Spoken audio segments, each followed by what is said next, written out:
I chose Know Your LMS as the core competency that would help my students, adult students. Students have to have the confidence in the instructor that they know the subject matter, but they also know the technology they're using, especially in an online class.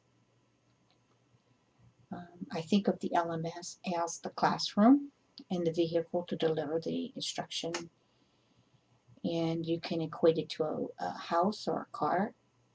If it's a house, then the LMS is the substructure.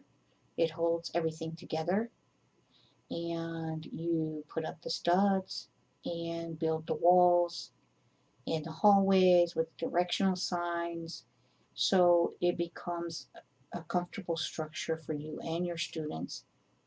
Then you begin to fill in with content, and you really, if you're going to use a technology, you got to know if your LMS is going to support it.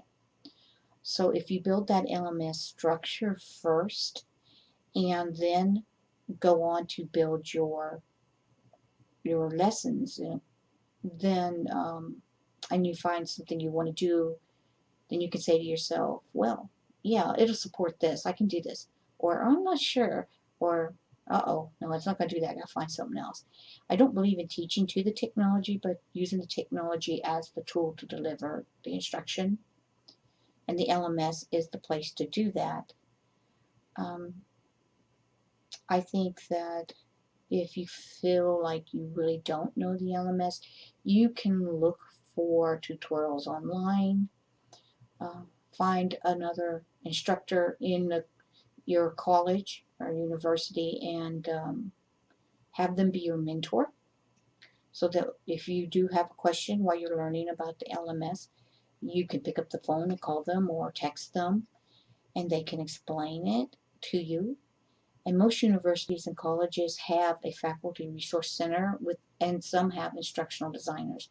All those are there. You're not alone. You're not learning this in a vacuum. And take baby steps at first in the LMS. Maybe you use a discussion board once or twice. A discussion board can become a staple, but it can be overused as well. And know how to fit your content in there in the technology. If you're in a house, you're not going to put your stove in your bathroom. So don't put modules, don't put content from module 5 in module 1. There's a place for that. You might have a directory, a place for orientation, for to teach the students how to navigate. All that is created in the LMS, and it's important to have that in place. Even as you begin to create your lessons, it's important to know the capabilities and the limitations of that LMS, so that when you go to put your content in there, it works the way you expect it to. And if the student, you're the first contact for the students when they're having problems with the LMS, and you need to know where to point them to if you don't know the answer. But you are the first contact, and you should know the basics of your LMS, and you should have practiced and practiced and practiced before you went live with it. It sounds like a lot, but you can use that structure for every course that you have.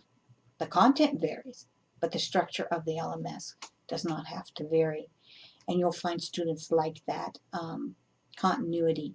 They'll say, what course are you taking? Oh, that's so-and-so's course. She always puts the outside resource links in a resource links folder. She always has oh, you got stuck in your so-and-so's course, well, go to the tools folder.